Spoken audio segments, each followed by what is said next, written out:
नमस्कार। कथा कुंज में आप सबका स्वागत है।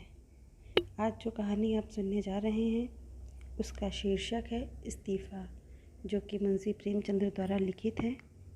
आइए शुरू करते हैं। दफ्तर का बाबू एक बेज़बान जीव है।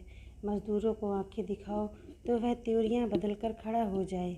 कुली को एक डांट बताओ तो सिर से बोझ फेंक कर अपनी राह लेगा। किसी भिखारी को दुत्कारो तो वह तुम्हारी ओर गुस्से की निगाह से देखकर चला जाएगा। यहाँ तक कि गधा भी कभी कभी तकलीफ़ पाकर दो लत्तियाँ झड़ने लगता है। मगर बेचारे दफ्तर के बाबू को आप चाहे आंखें दिखाएं, डांट बताएं, दुत्कारे या ठोकरे मारो, उसके माथे पर बल ना आएगा। उसे अपने विकारों पर जो अधिपत्य होता है वह शायद किसी संयमी साधु में भी ना हो। संतोष का पुतला, सब्र की मूर्ति, सच्चा, आज्ञाकारी, गरज, उसमें तमाम मानवीय अच्छाइयाँ मौजूद होती हैं। खंडहर के भी एक दिन भाग्य जाग जाते हैं। दिवाली के दिन उस पर भी रोशनी होती है। बरसात में उस पर हरियाली छाती है। प्रकृति की दिलचस्पियों में उसका भी हिस्सा है। मगर इस गरीब बाबू के नसीब कभी नहीं जागते। इसकी अंधेरी तकदीर में भी रोशनी का जलवा कभी नहीं दिखाई देता। इसके पीले चेहरे पर कभी मुस्कुराहट की रोशनी नज़र नहीं आती। इसके लिए सूखा सावन है, कभी हरा भादो नहीं। लाला फतेहचंद ऐसे ही एक बेज़बान जीव थे। कहते हैं मनुष्य पर उसके नाम का भी असर पड़ता है। फतेहचंद की दशा में यह बात यथार्थ सिद्ध न हो सकी। यदि उसे हारचंद कहा जाए तो कदाचित यह अत्युक्ति न होगी। दफ्तर में हार, जिंदगी में हार, मित्रों में हार, जीतने में उनके लिए चारों ओर निराशाएं थीं। लड़का एक भी नहीं, लड़कियां तो थीं, भाई एक भी नहीं, भौजाइयाँ दो, गांठ में कौड़ी नहीं, मगर दिल में आया और मुरव्वत। सच्चा मित्र एक भी नहीं, जिससे मित्रता हुई उसने धोखा दिया। इस पर तंदुरुस्ती भी अच्छी नहीं। 32 साल की अवस्था में बाल खिचड़ी हो गए थे। आंखों में ज्योति नहीं, हाजमा चौपट, चेहरा पीला, गाल पिचके, कमर झुकी हुई। ना दिल में हिम्मत, ना कलेजे में ताकत। 9 बजे दफ्तर जाते और 6 बजे शाम को लौट कर घर आते। फिर घर से बाहर निकलने की हिम्मत ना पड़ती। दुनिया में क्या होता है इसकी उन्हें बिल्कुल खबर ना थी। उनकी दुनिया लोक पर लोक जो कुछ था दफ्तर था। नौकरी की खैर मनाते और ज़िंदगी के दिन पूरे करते थे। ना धर्म से वास्ता था, ना दीन से नाता, ना कोई मनोरंजन था, ना खेल। ताश खेले हुए भी शायद एक मुद्दत गुजर गई थी। जाड़ों के दिन थे। आकाश पर कुछ कुछ बादल थे। फतेहचंद 5:30 बजे दफ्तर से लौटे तो चिराग जल गए थे। दफ्तर से आकर वह किसी से कुछ ना बोलते, चुपके से चारपाई पर लेट जाते और 15-20 मिनट तक बिना हिले डुले पड़े रहते। तब कहीं जाकर उनके मुंह से आवाज़ निकलती। आज भी प्रतिदिन की तरह वह चुपचाप पड़े थे कि एक ही मिनट में बाहर से किसी ने पुकारा। छोटी लड़की ने जाकर पूछा तो मालूम हुआ कि दफ्तर का चपरासी है। शारदा पति के मुंह हाथ धोने के लिए लोटा गिलास मांज रही थी। बोली, उससे कह दे क्या काम है, अभी तो दफ्तर से आए ही हैं और बुलावा आ गया। चपरासी ने कहा, अभी फिर बुला लाओ, कोई बड़ा ज़रूरी काम है। फतेहचंद की खामोशी टूट गई। उन्होंने सिर उठाकर पूछा, क्या बात है? शारदा, कोई नहीं, दफ्तर का चपरासी है। फतेहचंद ने सहम कर कहा, दफ्तर का चपरासी? क्या साहब ने बुलाया है? शारदा, हाँ, कहता है साहब बुला रहे हैं। यहाँ कैसा साहब है तुम्हारा, जब देखो बुलाया करता है। सवेरे के गए गए, अभी मकान लौटे, फिर भी बुलावा आ गया। फतेहचंद ने संभल कर कहा, जरा सुन लूँ किस लिए बुलाया है। मैंने सब काम खत्म कर दिया था, अभी आता हूँ। शारदा, जरा जलपान तो करते जाओ। चपरासी से बातें करने लगोगे तो तुम्हें अंदर आने की याद भी ना रहेगी। यह कहकर वह एक प्याली में थोड़ी सी दाल मूठ और सेव लाई। फतेहचंद उठ खड़े हो गए, किंतु खाने की चीज़ें देखकर चारपाई पर बैठ गए और प्याली की ओर चाव से देखकर चारपाई पे बैठे और खाने लगे और बोले, लड़कियों को दे दिया है ना? शारदा ने आंखें चढ़ाकर कहा, हाँ हाँ, दे दिया है, तुम तो खाओ। इतने में छोटे से चपरासी ने फिर पुकारा, बाबूजी, हमें बड़ी देर हो रही है। शारदा, कह क्यों नहीं देते कि इस वक्त ना आएंगे? फतेहचंद ने जल्दी जल्दी दाल मूठ की 2-3 फाकियाँ लगाई, एक गिलास पानी पिया और बाहर की तरफ दौड़े। शारदा पान बनाती ही रह गई। चपरासी ने कहा, बाबूजी आपने बड़ी देर कर दी, अब ज़रा जल्दी चलिए, नहीं तो जाते ही डांट पड़ेगी। फतेहचंद ने 2 कदम दौड़कर कहा, चलेंगे तो भाई आदमी की तरह, फिर चाहे डांट लगाए या दांत दिखाए, हमसे दौड़ा नहीं जाएगा।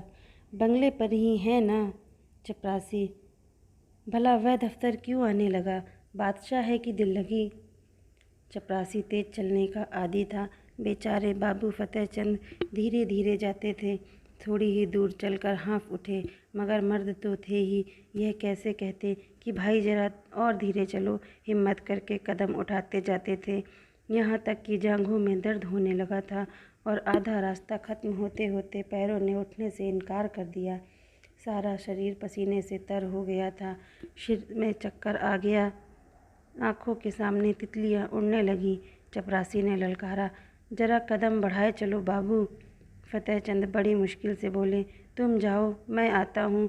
वे सड़क के किनारे पटरी पर बैठ गए और सिर को दोनों हाथों से थाम कर दम भरने लगे। चपरासी ने इनकी यह दशा देखी तो आगे बढ़ा। फतेहचंद डरे कि यह शैतान जाकर न जाने साहब से क्या कह दे तो गजब ही हो जाएगा। ज़मीन पर हाथ टेक कर उठे और फिर चले, मगर कमजोरी से शरीर हाँफ रहा था। इस समय कोढ़ बच्चा भी उन्हें ज़मीन पर गिरा सकता था। बेचारे किसी तरह गिरते पड़ते साहब बंगले पर पहुँचे। साहब बंगले पर टहल रहे थे, बार बार फाटक की तरफ देखते थे और किसी को आते न देखकर मन में झल्लाते थे। चपरासी को देखते ही आंखें निकाल कर बोले, इतनी देर कहाँ था? चपरासी ने बरामदे की सीढ़ी पर खड़े खड़े कहा, हुजूर जब वह आए तब तो मैं तो दौड़ा चला आ रहा हूँ। साहब ने पैर पटक कर कहा, बाबू क्या बोला? चपरासी, आ रहे हैं हुजूर, घंटा भर में तो घर से निकले। इतने में फतेहचंद आते के तार के अंदर से निकल कर वहाँ आ पहुँचे और साहब को सिर झुककर सलाम किया। साहब ने कड़क कर कहा, अब तक कहाँ था? फतेहचंद ने साहब का तमतमाया चेहरा देखा तो उसका खून सूख गया। बोले, हुजूर अभी अभी तो दफ्तर से गया हूँ। ज्यों ही चपरासी ने आवाज़ दी हाजिर हुआ।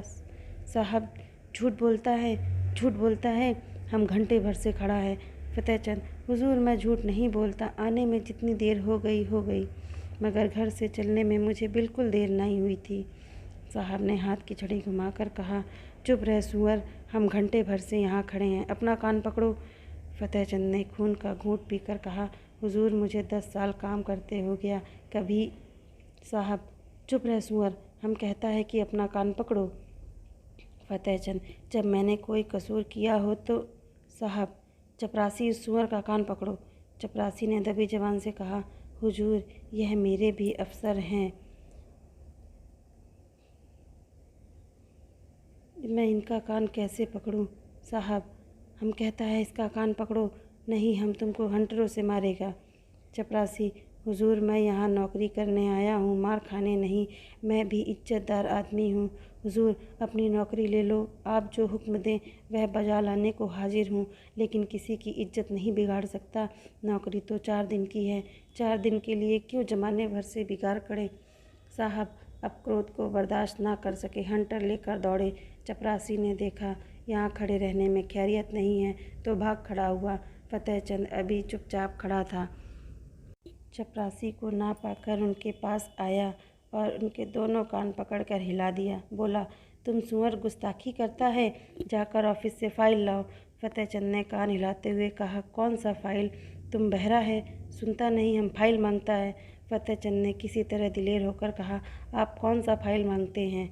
साहब, वह फाइल जो हम मांगता है वही फाइल लाओ, अभी लाओ। बेचारे फतेहचंद को अब और कुछ पूछने की हिम्मत ना हुई।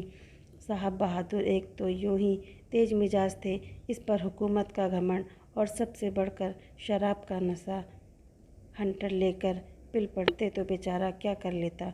चुपके से दफ्तर की तरफ चल पड़ा। साहब ने कहा, दौड़ कर जाओ, दौड़ो। फतेहचंद ने कहा, हुजूर मुझसे दौड़ा नहीं जाता। साहब, ओह तुम बहुत सुस्त हो गया है, हम तुमको दौड़ना सिखाएगा, दौड़ो। पीछे से धक्का देकर, तुम अब भी नहीं दौड़ेगा? यह कहकर साहब हंटर लेने चले। फतेहचंद दफ्तर के बाबू होने पर भी मनुष्य ही थे। यदि वह बलवान होते तो उस बदमाश का खून पी जाते। अगर उसके पास कोई हथियार होता तो उस पर ज़रूर चला देते, लेकिन उस हालत में तो मार खाना ही उनकी तकदीर में लिखा था। वे बेतहाशा भागे और फाटक से बाहर निकलकर सड़क पर आ गए। फतेहचंद दफ्तर ना गए, जाकर करते ही क्या। साहब ने फाइल का नाम तक ना बताया। शायद नशे में भूल गया। धीरे धीरे घर की ओर चले, मगर इस बेइज्जती से पैरों में बीड़ियाँ सी पड़ गई थी। माना कि वह शारीरिक बल में साहब से कम थे, उनके हाथ में कोई चीज़ भी ना थी, लेकिन क्या वह उसकी बातों का जवाब ना दे सकते थे। उनके पैरों में जूते तो थे, क्या वह जूते से काम न ले सकते थे। फिर क्यों उन्होंने इतनी जिल्लत बर्दाश्त की। मगर इलाज ही क्या था। यदि वह क्रोध में उन्हें गाली देता या मार देता तो उसका क्या बिगड़ता। शायद 1-2 महीने की सादी कैद हो जाती, संभव है 200-400 रुपये जुर्माना हो जाता, मगर इनका परिवार तो मिट्टी में मिल जाता। संसार में कौन था जो इनके स्त्री बच्चों की खबर लेता। वह किसके दरवाजे हाथ फैलाते। यदि उसके पास इतने रुपए होते जिससे उनके कुटुंब का पालन हो जाता तो वह आज इतनी जिल्लत ना सहते। या तो मर ही जाते या उस शैतान को कुछ सबक ही दे देते। अपनी जान का उन्हें डर ना था। ज़िंदगी में ऐसा कौन सुख था जिसके लिए वह इस तरह डरते। ख्याल था सिर्फ परिवार के बर्बाद हो जाने का। आज फतेहचंद को अपनी शारीरिक कमजोरी पर जितना दुख हुआ उतना और कभी ना हुआ था। अगर उन्होंने शुरू से ही तंदुरुस्ती का ख्याल रखा होता, कुछ कसरत करते रहते, लकड़ी चलाना जानते होते, तो क्या इस शैतान की इतनी हिम्मत होती कि वह उनका कान पकड़ लेता, उनकी आंखें निकाल लेते।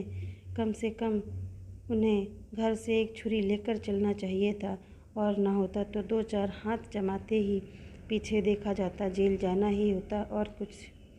वे ज्यों-ज्यों आगे बढ़ते थे त्यों उनकी तबीयत अपनी कायरता और बोधेपन पर और भी झल्लाती थी। अगर वह उचक कर उसके 2-4 थप्पड़ लगा देते तो क्या होता। यही न कि साहब के खानसामे बैरे सब उन पर पिल जाते और मारते मारते बेदम कर देते। बाल बच्चों के सिर पर जो कुछ पड़ती साहब को इतना तो मालूम हो जाता कि गरीब को, बेगुनाह को जलील करना आसान नहीं।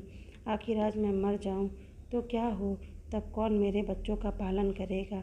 तब उनके सिर जो कुछ पड़ेगी वह आज ही पड़ जाती तो क्या हर्ज था। इस अंतिम विचार ने फतेहचंद के हृदय में इतना जोश भर दिया कि वह लौट पड़े और साहब से जिल्लत का बदला लेने के लिए 2-4 कदम चले। मगर फिर ख्याल आया, आखिर जो कुछ जिल्लत होनी थी वह तो हो ही ली। कौन जाने बंगले पर हो या क्लब चला गया हो। उसी समय उन्हें शारदा की बेकसी और बच्चों का बिना बाप के जाने का ख्याल भी आ गया। फिर लौटे और घर चले। घर में जाते ही शारदा ने पूछा, किस लिए बुलाया था, बड़ी देर हो गई।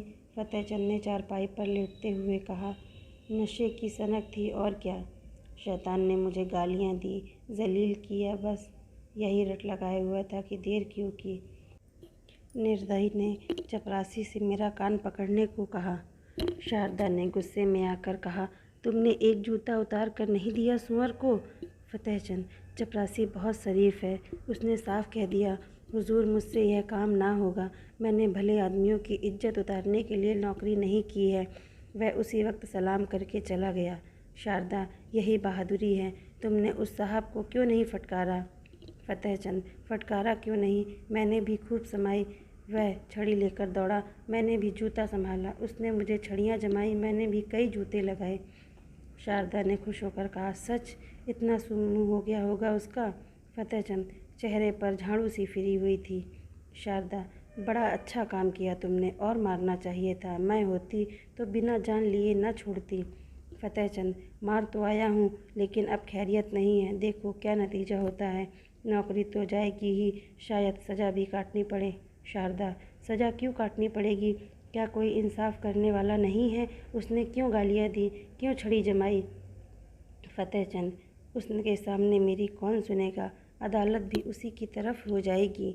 शारदा, हो जाएगी, हो जाए, मगर देख लेना अब किसी साहब की यह हिम्मत ना होगी कि किसी बाबू को गालियाँ दे बैठे। तुम्हें चाहिए था कि ज्यों ही उसके मुंह से गालियाँ निकली लपक कर एक जूता रसीद कर देते। फतेहचंद, तो फिर इस वक्त जिंदा लौट भी ना सकता। ज़रूर मुझे गोली मार देता।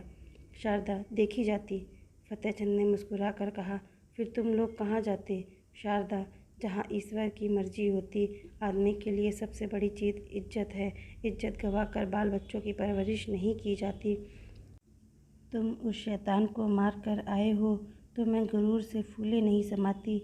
मार खाकर उठते तो शायद मैं तुम्हारी सूरत से भी घृणा करने लगती। यूँ ज़बान से चाहे कुछ न कहती, मगर दिल से तुम्हारी इज्जत जाती रहती। अब जो कुछ सिर पर आएगी खुशी से झेल लूँगी। कहाँ जाते हो? सुनो सुनो, कहाँ जाते हो? फतेहचंद दीवाने होकर जोश से घर से निकल पड़े। शारदा पुकारती रह गई। वह फिर साहब के बंगले की तरफ जा रहे थे, डर से सहमे हुए नहीं, बल्कि गरूर से गर्दन उठाए हुए। पक्का इरादा उनके चेहरे से झलक रहा था। उनके पैरों में वह कमजोरी, आंखों में वह बेबसी ना थी। उनकी काया पलट सी हो गई थी। वह कमज़ोर बदन, पीला मुखड़ा, दुर्बल बदन वाला दफ्तर के बाबू की जगह अब मर्दाना चेहरा, हिम्मत भरा हुआ, मजबूत, गठा और जवान था। उन्होंने पहले एक दोस्त के घर जाकर उसका डंडा लिया और अकड़ते हुए साहब के बंगले पर जा पहुँचे। इस वक्त 9 बजा था। साहब खाने की मेज़ पर थे, मगर फतेहचंद ने आज उनके मेज़ पर से उठ जाने का इंतज़ार तक न किया। खानसामा कमरे से बाहर निकला और वह चिक उठाकर अंदर गए। कमरा प्रकाश से जगमगा रहा था। ज़मीन पर ऐसी कालीन बिछी हुई थी जैसी फतेहचंद की शादी में भी नहीं बिछी थी। साहब बहादुर ने उसकी तरफ क्रोधित दृष्टि से देखकर कहा, तुम क्यों आए हो? बाहर जाओ। क्यों अंदर चले आए? फतेहचंद ने खड़े खड़े डंडा संभाल कर कहा, तुमने मुझसे अभी फाइल मांगा था, वही फाइल लेकर आया हूँ। खाना खा लो तो दिखाऊं। तब तक मैं बैठा हूँ, इत्मीनान से खाओ।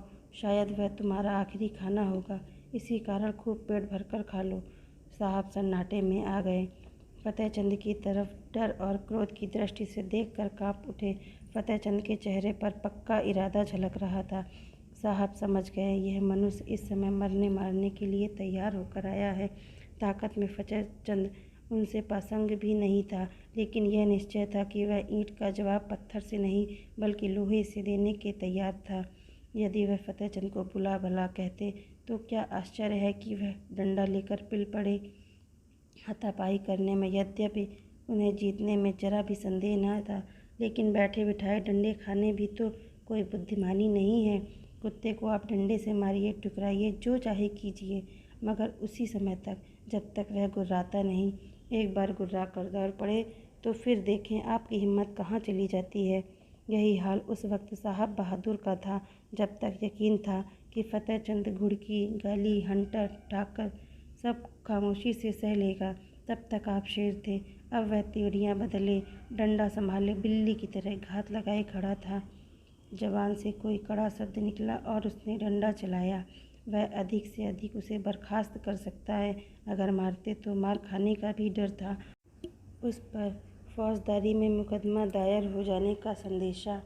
माना कि वह अपने प्रभाव और ताकत को जेल से डलवा देंगे, परंतु परेशानी और बदनामी से किसी तरह न बच सकते थे। एक बुद्धिमान और दूरदेशी आदमी की तरह उन्होंने यह कहा, ओहो, हम समझ गया, आप हमसे नाराज़ हैं। हमने क्या आपको कुछ कहा है? आप क्यों हमसे नाराज़ हैं? फतेहचंद ने तन कर कहा, तुमने अभी आधा घंटे पहले मेरे कान पकड़े थे और मुझसे सैकड़ों ऊल जुलूल बातें कही थी। क्या इतनी जल्दी भूल गए? साहब, मैंने आपका कान पकड़ा? हा हा हा हा हा, क्या मजाक है? क्या मैं पागल हूँ या दीवाना? फतेहचंद, तो क्या मैं झूठ बोल रहा हूँ? चपरासी गवाह है, आपके नौकर चाकर भी देख रहे थे। साहब, कब की बात है? फतेहचंद, अभी अभी कोई आधा घंटा हुआ। आपने मुझे बुलवाया था और बिना कारण मेरे कान पकड़े और धक्का दे दिया। साहब, ओ बाबूजी, उस वक्त हम नशे में थे। बहरा ने हमको बहुत दे दिया था, हमको कुछ खबर नहीं। क्या हुआ? माय गॉड, हमको कुछ खबर नहीं। फतेहचंद, नशे में अगर तुमने गोली मार दी होती तो क्या मैं मर ना जाता? अगर तुम्हें नशा था और नशे में सब कुछ माफ़ है, तो मैं भी नशे में हूँ। सुनो मेरा फैसला, या तो अपने कान पकड़ो कि फिर कभी किसी भले आदमी के संग ऐसा बर्ताव ना करोगे, या मैं आकर तुम्हारे कान पकड़ूं। समझ गए कि नहीं? इधर उधर हिलो नहीं। तुमने जगह छोड़ी और मैंने डंडा चलाया, फिर खोपड़ी टूट जाए तो मेरी खता नहीं। मैं जो कुछ कहता हूँ वह करते चलो, पकड़ो कान।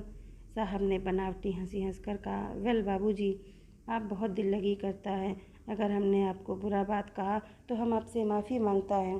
फतेहचंद डंडा तोलकर, नहीं, कान पकड़ो। साहब आसानी से इतनी जिल्लत ना सह सके, लपक कर उठे और चाहा कि फतेहचंद के हाथ से लकड़ी छीन ले, लेकिन फतेहचंद गाफिल न थे। साहब मेज पर से उठने न पाए थे कि उन्होंने डंडे का भरपूर और तुला हुआ हाथ चलाया। साहब तो नंगे सिर थे, चोट सिर पर पड़ गई, खोपड़ी भन्ना गई। 1 मिनट तक सिर को पकड़े रहने के बाद बोले, हम तुमको बर्खास्त कर देगा। फतेहचंद, इसकी मुझे परवाह नहीं, मगर आज मैं तुमसे बिना कान पकड़वाए नहीं जाऊंगा। कान पकड़ कर वादा करो कि फिर किसी भले आदमी के साथ ऐसी बाअदबी ना करोगे, नहीं तो मेरा दूसरा हाथ पड़ना ही चाहता है। यह कहकर फतेहचंद ने फिर डंडा उठाया। साहब को अभी तक पहली चोट ना भूली थी। अगर कहीं यह दूसरा हाथ पड़ गया तो शायद खोपड़ी खुल जाए। कान पर हाथ रख कर बोले, अब आप खुश? फिर तो कभी किसी को गाली नहीं दोगे? कभी नहीं। अगर फिर कभी किसी के साथ ऐसा किया तो समझ लेना मैं कहीं बहुत दूर नहीं हूँ। अब किसी को गाली ना देगा। अच्छी बात है, अब मैं जाता हूँ। आपसे मेरा इस्तीफ़ा है। मैं कल इस्तीफ़े में लिख कर यह भेजूँगा कि तुमने मुझे गालियाँ दी, इसलिए मैं नौकरी नहीं करना चाहता, समझ गए? साहब, आप इस्तीफ़ा क्यों देता है? हम तो बर्खास्त नहीं करता है आपको। फतेहचंद, अब तुम जैसे पाजी आदमी की मातहती नहीं करूँगा। यह कहते हुए फतेहचंद कमरे से बाहर निकले और बड़े इत्मीनान से घर चले। आज उन्हें सच्ची विजय की प्रसन्नता का अनुभव हुआ। उन्हें ऐसी खुशी कभी नहीं प्राप्त हुई थी। यह उनके जीतने की पहली जीत थी। धन्यवाद दोस्तों। अगर आपको ये कहानी अच्छी लगी तो वीडियो को लाइक करें और हमारे चैनल को सब्सक्राइब ज़रूर करें।